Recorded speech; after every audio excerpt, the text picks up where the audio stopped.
আপনারা আহমদ দিদাদের নাম শুনেছেন?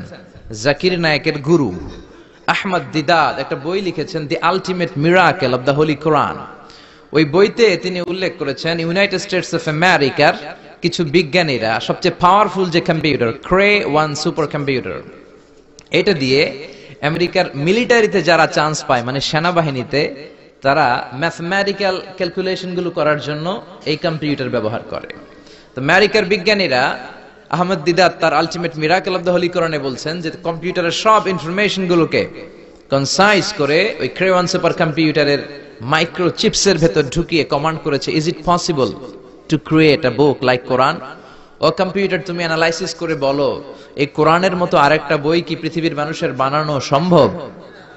আপনারা বলছেন জি না, কিন্তু কম্পিউটার বলেছে ইয়েস, সম্ভব, it's possible, but you need to spend more than 63 octillion years. সম্ভব, কিন্তু পৃথিবীর সব মানুষদেরকে 63 অক্ট্রিলিয়ন বছর বেঁচে থাকা লাগবে আর চেষ্টা করা লাগবে। এটা শুনে বিজ্ঞানীরা তো মহা খুশি, হোক না অক্ট্রিলিয়ন আর ফক্ট্রিলিয়ন, পারা তো যাবে। কিন্তু নিউমেরিক্যাল সায়েন্স বলে যে octillion is very dangerous to reach there. Octillion হচ্ছে এমন একটা সংখ্যা যেটা পর্যন্ত পৌঁছা মানুষের পক্ষে অসম্ভব। সংখ্যাতাত্ত্বিক নিয়ম আমাদেরকে শেখায় যে সংখ্যা শুরু হয় একক দিয়ে, তারপরে দশক, তারপরে শতক, তারপরে সহস্র, তারপর উজুদ, তারপরে লক্ষ, তারপরে নিযুত, তারপর কোটি, তারপর মিলিয়ন, বিলিয়ন, ফিলিয়ন, জিলিয়ন, তারপরে হচ্ছে অক্ট্রিলিয়ন। সুবহানাল্লাহ কইতে বললেন না? এই 63 অক্ট্রিলিয়ন বছর আমাদের বাইসে থাকা লাগবে। আর 63 বছরই তো আমরা হায়াত পাই না, ঠিক কি না?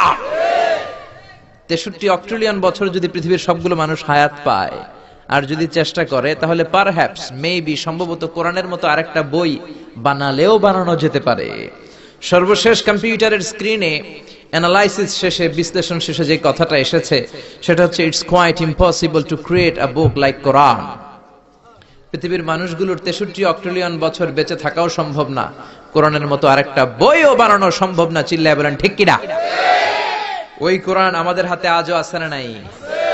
The greatest resource of power, the book of books, পৃথিবীর সবচেয়ে সেরা বই। এই বইয়ের কপিগুলো যদি কেউ আগুন দিয়েও জ্বালায় দেয়, আমাদের হাফেজ ভাইদের কলিজার ভেতরে কোরআন আছে না নাই? যদি আগুন লেগে ধ্বংস হয়ে যায়,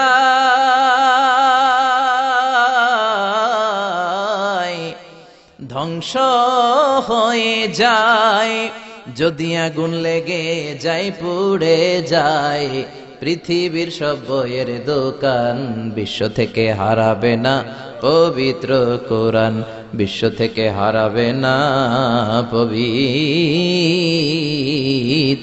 কোরআন। পড়েন আল্লাহু আকবার।